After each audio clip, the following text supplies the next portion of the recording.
There are many ways to go about adding detail to your mesh. If you're wanting to cut in new edges on your mesh to add detail, Add Edges might be an option for you to use. I'm going to go over to the Detail tab, and under Edges, Add Edges, I'm going to go ahead and click that, and we get little control handles on the center of each edge. And all we have to do is click on that edge on the little handle and then click to the next, and we're actually cutting into our geometry. Okay. Now, you're not limited to cutting right down the center. If you see right here it says 50.1983%, we can slide this, we can cap it off at 100 or 0, and that will weld the points together. Okay. So we can do that for each piece. We can cut it however we would like. If we commit, we get our edge. If let's go back and do a couple cuts, and I slide that all the way to 0% and slide this all the way to 0% or 100%, but 0%. That's just 1 point, and that's just 1 point. So it automatically welds those for you. You don't have to do any cleanup for that. Let me undo. Add Edges. I'm going to open up the numeric panel for Add Edges with N for numeric. And we have some options. We can use grid snap. Once I start clicking and dragging, if I want, I can change the position for the selected one numerically. Okay, so if you want to do it numerically, you can use the mini slider or you can key in.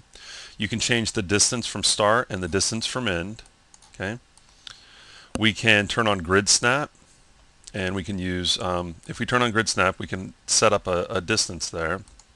Okay, and we can also set up a stopper, and what a stopper means is right now if I click and drag this, I can go to 100 to 0. I get the full range of movement. If I were to set, say, 10% for my stopper, I could come all the way over to 90. I can't, no matter what I do, I can't get to 100, and I can come all the way over to 10, but I can't get to 0. So if you're not wanting to have it weld, if you're afraid that you might accidentally, let me turn stopper off, you're afraid you want it really close, but you're afraid it'll snap to 100, well, just set a stopper and it'll make it impossible to do that. So I'm going to turn that off. You can also hide the markers. If those markers get in your way, you can hide the markers, and just know you got to click somewhere in the center. So I'm just going to come all the way around and get a new loop going. Okay, and if I like that and I want to move on, I can right click to commit, but the tool is still active and I can start cutting again.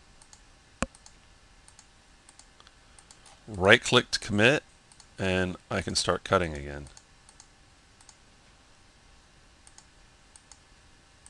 Okay, and don't forget we can left click and drag to adjust our values here. Okay, I'm going to right click. I'm going to go ahead and unhide markers so that we can see. So you can see on all the new edges we've got the markers. Okay, the minute you right click, you're committing. It's the same as hitting spacebar or enter, except you want to keep the tool active.